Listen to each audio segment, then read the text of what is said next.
Bueno, chicos, buenas tardes.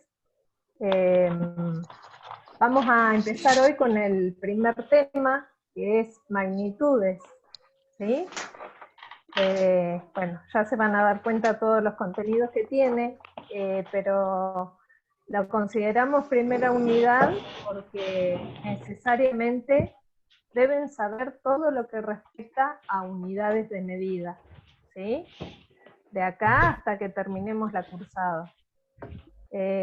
Así que bueno, a prestar atención, a tener bien presente el sistema de unidades que vamos a ver hoy, a tener presente también de que cada vez que uno expresa un numerito, cuando estamos midiendo algo, tiene que estar acompañado de unidades, ¿sí? Dependiendo, por supuesto, del tipo de cosa que estemos midiendo, ¿sí? Así que, bueno, a prestar atención porque esto no es para hoy y listo, sino que lo que veamos hoy acá lo vamos a mantener siempre presente y tenerlo bien presente durante todo el cursado, ¿sí? Y por supuesto que les va a servir a ustedes para toda su vida profesional. Recuerden que en nuestras ciencias, chicos, cada vez que demos un número vamos a dar una unidad. ¿Ah? Por eso es tan importante. Sobre todo ustedes que van a manejar magnitudes como el peso, como unidades de presión, o sea, no pueden decir 14.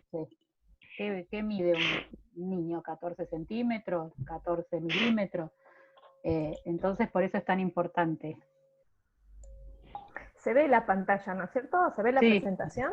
Sí. ¿Se está viendo todo bien? Sí, se ve el muñequito. Bueno, vamos a arrancar definiendo qué es una magnitud, ¿sí? ¿Qué es una magnitud? A ver si alguien la tiene clara y puede contestar, si lo vio en el secundario o tiene idea de qué es una magnitud. Así no hablo sola como un loro, que alguien pueda tirar algo, alguna idea. ¿Qué es? ¿Para qué sirve? ¿Qué es una magnitud?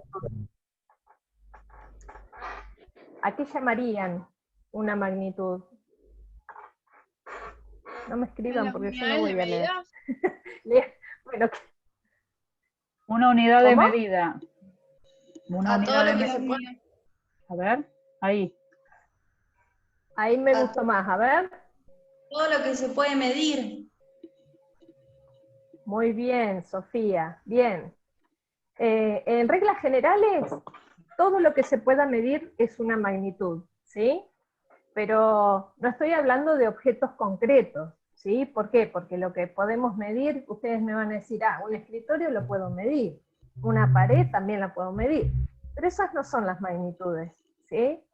Las magnitudes, en particular, son propiedades o entidades abstractas que son factibles de ser medidas, ¿sí? A ver, ¿cuáles serían esas propiedades o entidades abstractas que se pueden medir? Ahí ya definimos, ¿sí? Ahora yo quiero que, a ver si entienden esta definición, que me tiren ejemplos. La temperatura. ¿Quién podría dar un ejemplo? Muy bien, perfecto. La Longitud, temperatura, tiempo, obviamente es una propiedad, ¿sí? Son propiedades de la materia, ¿sí?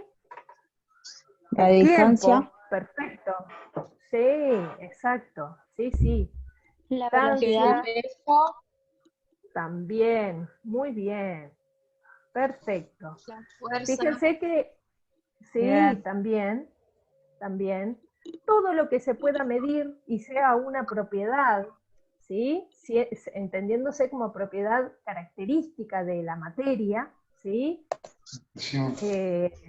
Todo lo que podemos medir, formas,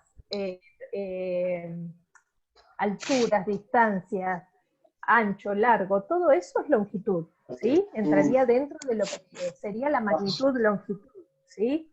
Velocidad, temperatura, fuerza, peso, presión, masa.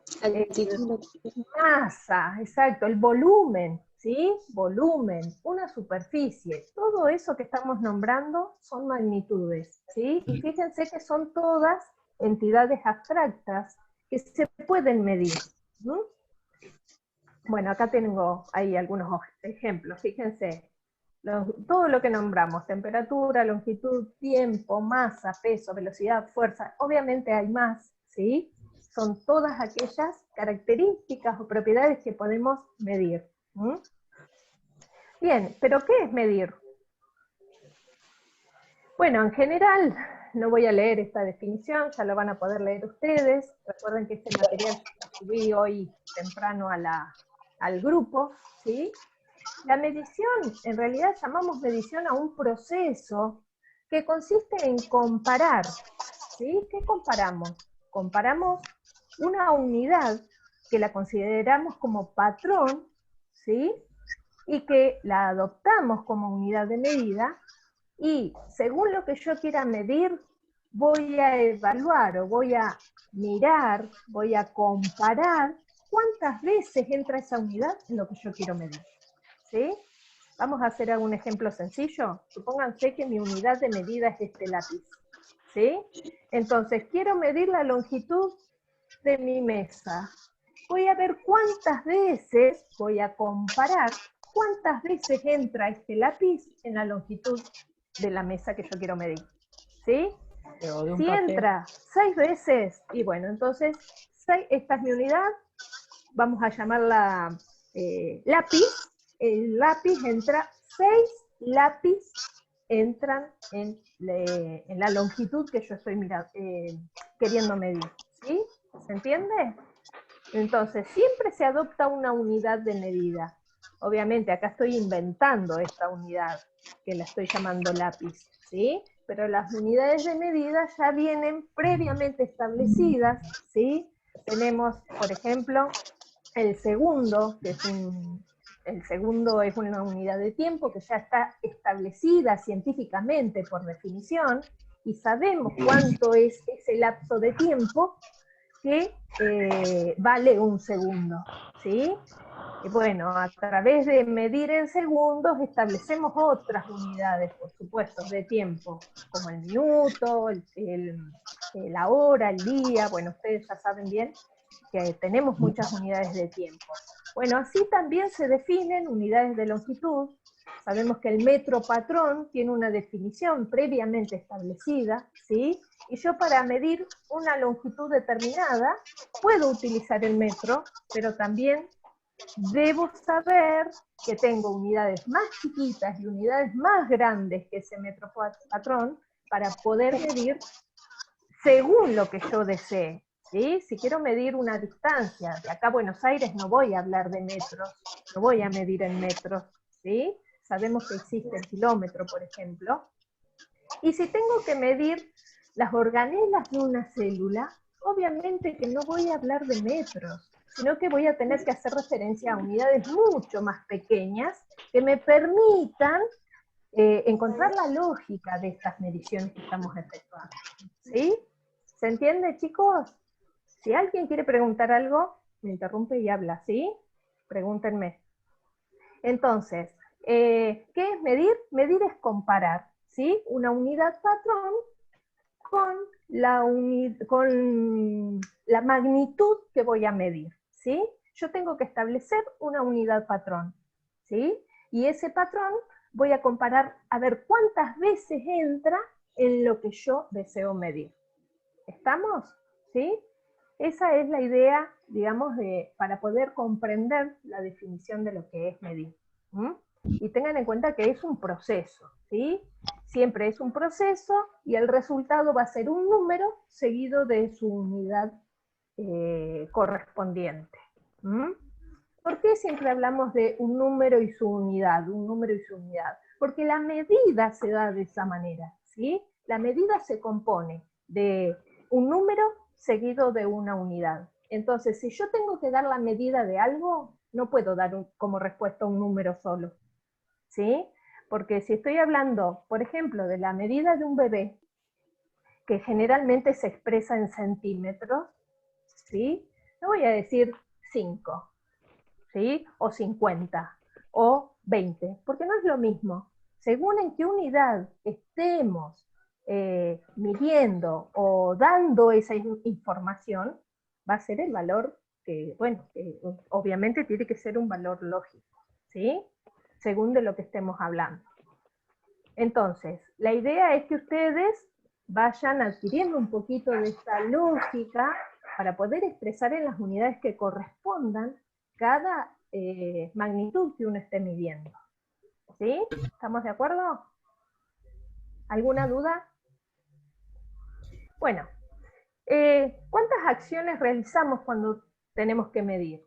Bueno, hay dos reacciones, hay dos acciones que debemos realizar por separado, ¿sí? En primer lugar, dijimos la determinación o la elección, ¿sí?, de un patrón o unidad de medida. Y a eso luego, que sería la segunda acción, adoptar la magnitud física que vamos a medir, ¿sí?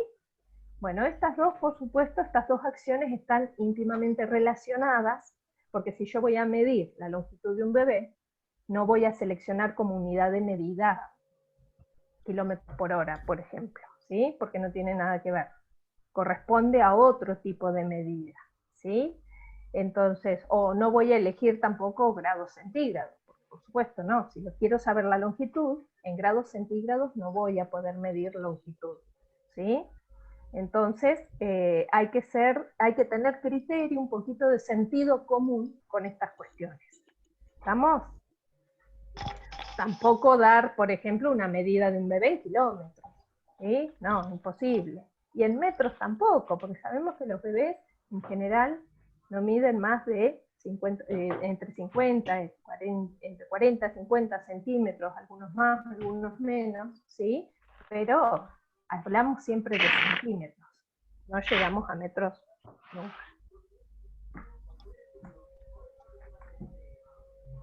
Bien, vamos a ver los tipos de magnitudes físicas con las que trabajamos. Obviamente que, bueno, como les dije anteriormente, cuando hablamos de magnitudes, estamos hablando de propiedades físicas, que son en general relativas a los cuerpos, ¿sí? A los objetos, a lo que nos rodea. Entonces, todo lo que es masa, velocidad, peso, fuerza, volumen, ¿sí? Incluso carga eléctrica, ¿sí? Todas esas son magnitudes, son ejemplos de magnitudes físicas que nosotros podemos medir, ¿sí? Repasemos un poquito el concepto de medir. Medir una magnitud física es compararla con una cantidad de la misma magnitud que se ha establecido como unidad de referencia, ¿sí? Unidad de referencia o unidad patrón estuvimos hablando, ¿sí? Bueno, la unidad que se establece para poder comparar las veces que entra, digamos, en lo que yo quiero medir, esa unidad de referencia, ¿sí? En lo que yo quiero medir. Entonces, el resultado de una medida siempre va a ser un número seguido de una unidad, ¿sí? La unidad, obviamente, vuelvo a repetir, tiene que ser coherente con la magnitud que estoy midiendo. ¿Qué tipos de magnitudes tenemos? Tenemos magnitudes físicas intensivas y extensivas, ¿sí? Esto en general en la escuela, en el secundario, se ve como propiedades de la materia, propiedades intensivas y propiedades extensivas, ¿sí? ¿Cuál es la diferencia entre unas y otras? Bien, algunas, que las intensivas en realidad, son las que hay que considerar, perdón, no hay que tener en cuenta... ¿Podría volverlo a repetir? ¿Sí? ¿Lo podría volverlo? Sí, porque sí. No lo entendí. No te preocupes. Gracias. Bien, tenemos magnitudes físicas que pueden ser intensivas o extensivas, ¿sí? Son magnitudes físicas, las podemos clasificar en intensivas o extensivas. ¿Qué son estas magnitudes? Son las propiedades o características de la materia, ¿sí? Que pueden ser intensivas o extensivas. ¿Qué quiere decir que una sea intensiva, o cuál es la diferencia entre unas y otras. La diferencia es que dependen, unas de ellas dependen de la cantidad de materia que yo esté considerando y otras no, ¿sí? Las intensivas no dependen de la cantidad de materia que yo seleccione o que yo esté midiendo. En cambio, las extensivas sí. Vamos a ver por qué. Son ejemplos de propiedades o magnitudes físicas intensivas la temperatura, ¿sí? La densidad. ¿Por qué? Supongamos que tengo un vasito que tiene agua, ¿sí? Y quiero medir la temperatura. Si yo agarro ese vaso completo como está, o simplemente agarro un poquito de ese agua, ¿sí? En el mismo momento en que estoy realizando o efectuando esa medición, la temperatura no va a variar, ¿sí? Yo puedo medir el vaso lleno o puedo medir un poquito de lo que contiene ese vaso, medir su temperatura, y la temperatura no va a variar. ¿Qué quiere decir eso? Que esa magnitud, lo que es a lo que estoy haciendo referencia, la temperatura es una propiedad intensiva de la materia. ¿Por qué? Porque me va a dar lo mismo, agarre todo el vaso, ¿sí? Y mida la temperatura de todo el líquido que contiene el vaso, o si tomo una porción pequeñita. ¿Sí? ¿Estamos? Entonces, siempre que no implique o no interese si yo tomo una porción enorme de materia o un poquito, y la magnitud se mantenga invariable, va a ser una magnitud intensiva. ¿Sí? En cambio, una si yo cosita. quiero medir, dale, Vic, dale. Ustedes habrán visto cuando vieron las magnitudes intensivas que podían diferenciarse entre propiedades organolépticas o sensoriales y propiedades físicas. Entonces, por ejemplo, las sensoriales, que son fáciles de visualizar, si ustedes tienen una cartulina color rojo, es lo mismo que sea entera la cartulina o un cuadradito de la punta va a ser rojo. Si ustedes tienen un vaso de agua salada, el sabor salado va a ser lo mismo si toman el vaso entero o toman una cucharada de agua con sal. A eso se refiere que no importe la cantidad, por eso es intensivo. Y las propiedades físicas, por ejemplo, la temperatura de ebullición, lo que recién decía Silvana, el agua va a hervir a 100 grados centígrados, por ejemplo, si tengo 1 litro de agua o tengo un vaso de agua o tengo una cucharada de agua. Después el tiempo que tarda es aparte. Exacto. Pero la temperatura a la que va a hervir el agua va a ser siempre 100 grados centígrados si es agua. Por eso hablamos de esas propiedades que no dependen de la cantidad. Se va a cortar, chicos. Ponemos el nuevo link, así arrancamos con las